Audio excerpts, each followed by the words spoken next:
गोटेदार लहंगा सिलने वाली परी। परी राज्य में सीता नाम की एक परी हुआ करती थी।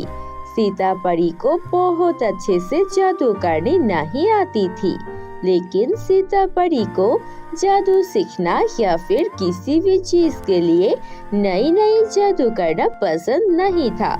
सीता परी को एक मामूली जिंदगी जीने का शौक था, लेकिन ये बात सीता परी की माँ को बिल्कुल पसंद नहीं थी। एक दिन सीता परी की माँ सीता को बोलती है, सीता, अब तक तुम उठी नहीं, तुम्हें जादू स्कूल में जाना है। सभी परियां कितनी अच्छी अच्छी जादू कर लेती है और तुम हो कि स्कूल जाने के नाम से घबराती हो। क्यों नहीं जाना चाहती हो जादू स्कूल में? देखो माँ, मुझे ये सारी जादू करना पसंद नहीं है। मैं जादू स्कूल में जाकर जादू सीखना भी नहीं चाहती। मुझे बस अपनी मनपसंद चीजें करनी है। तुम्हारी मनपसंद चीजें मतलब क्या करना चाहती हो? मुझे सिलाई का काम बहुत पसंद है, इसीलिए मैं चाहती हूँ मैं परियों के लिए खूबसूरत लहंगा बनाऊंगी। यही मेरी सबसे बड़ी इच्छा है। मुझे सिलाई करके खुशी मिलती है और मैं जिंदगी भर के लिए यही करना चाहती हूँ। ये बात सुनकर सीता की माँ बहुत गुस्सा होती है। सीता, तुम भूल चुकी हो कि तुम एक परी हो और परियां ऐसी छोटी मोटी काम नहीं करती है। परियों को हमेशा अपनी जादुई शक्ति को बढ़ाने के लिए काम करनी पड़ती है।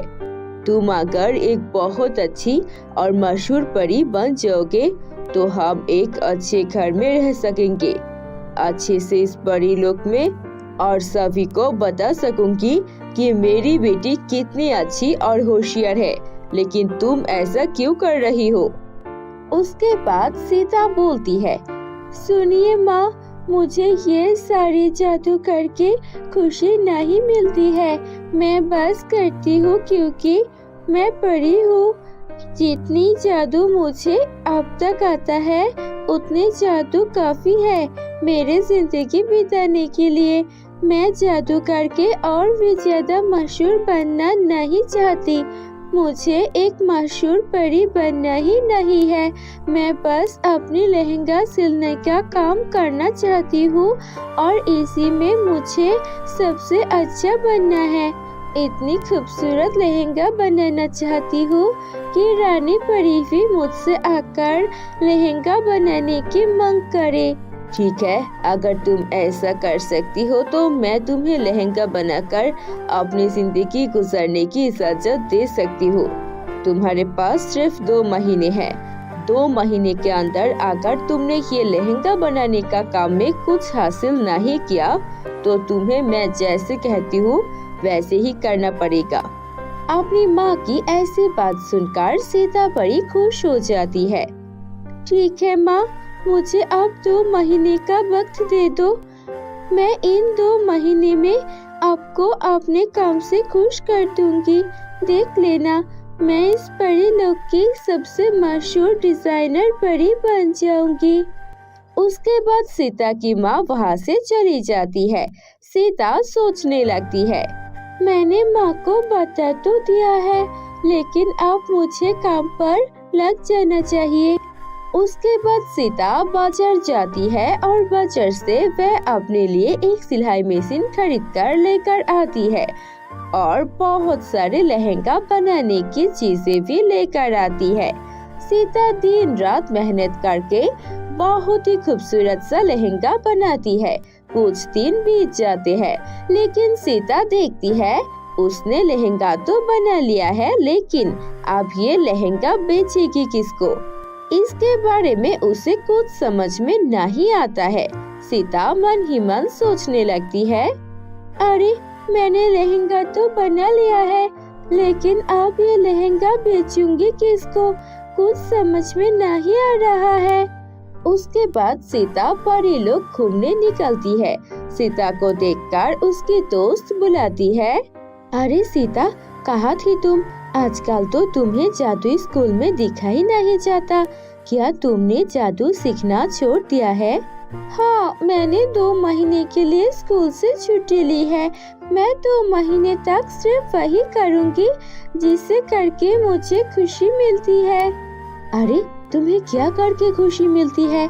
मुझे भी तो पता होनी चाहिए, बताओ मुझे। मुझे लहंगा सिलने में बहुत खुशी होती है। मैं गोटेदार लहंगा सिलाती हूँ और मैंने एक बहुत ही खूबसूरत लहंगा भी सिलाया है। कुछ दिनों बाद मेरी शादी है, क्या तुम तुम्हारा लहंगा दिखा सकती हो? अगर मुझे तुम्हारी लहंगा पसंद आ जाएगी तो मैं अपनी शादी में वही लहंगा पहनने के लिए तैयार हूँ। सीता अपनी दोस्त की ऐसी बातें सुनकर बहुत खुश होती है। उसके बाद वह अपनी दोस्त को लेकर अपने घर जाती है। सीता की दोस्त परी वह लहंगा देखकर बहुत खुश होती है। अरे सीता, ये तो बहुत ही खूबसूरत लहंगा है। ये गोटेदार लहंगा तुमने बनाया है? मुझे तो यकीन नहीं हो रहा है। मैं अपनी शादी के लिए बिल्कुल ऐसा ही खूबसूरत लहंगा ढूंढ रही थी। ठीक है, मैं अपनी शादी में यही लहंगा पहनूंगी। कल मैं आकर ये लहंगा लेकर जाऊंगी और तुम्हें पैसे भी देकर जाऊंगी। और हाँ, मेरी शादी में तुम्हें जरूर आना है। सीता बहुत खुश हो जाती है। उसके बाद सीता की सहेली अगले दिन घर आती है। उसे बहुत सारे पैसे देकर वह लहंगा खरीद के लेकर चली जाती है। सीता खुश होकर वह सारे पैसे अपनी माँ को दिखाती है। ठीक है, एक ही लहंगा बिका है। अब तुम्हें दूसरी ग्राहक कैसे मिलेगी, मैं देखती हूँ। सीता भी सोचने लग जाती है, ये परी लोग है और परी लोग में तो परियां अपने जादू से ही लहंगा बना लेती है। कोई भी सीता से लहंगा क्यों खरीदेगी? लेकिन फिर भी सीता हार नहीं मानती है। उसके बाद सीता एक और गोटेदार लहंगा बनाती है जो वह खुद के लिए बनाती है।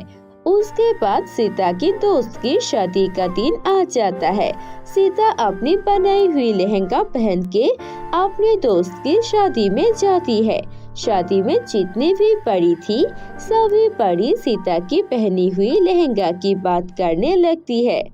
अरे देखा, उसने अपनी शादी पर जो लहंगा पहना है बहुत ही खूबसूरत है। चलो उससे पूछती हूँ कि उसे इतनी खूबसूरत लहंगा आखिर कहाँ से मिला, क्योंकि हम जादू से तो इतनी खूबसूरत लहंगा बना नहीं सकते हैं। उसके बाद कुछ परियां मिलकर सीता की दोस्त से पूछने जाती है कि सीता की दोस्त ने अपनी शादी के लिए इतनी खूबसूरत लहंगा कहाँ से लाई है। उसकी दोस्त सीता के नाम बता देती है। वह सभी सीता के पास आती है और बोलती है, सीता, हमने सुना है कि जो लहंगा परी ने पहना है वह तुमने सिलाया है। वह लहंगा बहुत ही खूबसूरत है। मुझे लहंगा सिलना पसंद है और इसीलिए मैं लहंगा सिलाती हूँ। और मेरी दोस्त को लहंगा इतना पसंद आ गया कि वह अपनी शादी में ही पहन ली। और ये जो मैंने लहंगा अभी पहना हुआ है, ये भी मैंने खुद ही बनाया है। अरे वाह, ये तो बहुत अच्छी बात है।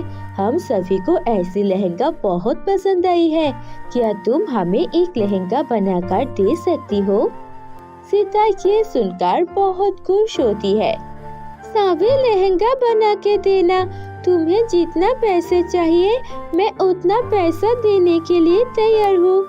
इसके बाद सीता बहुत खुश हो जाती है और वह अपने घर चली जाती है।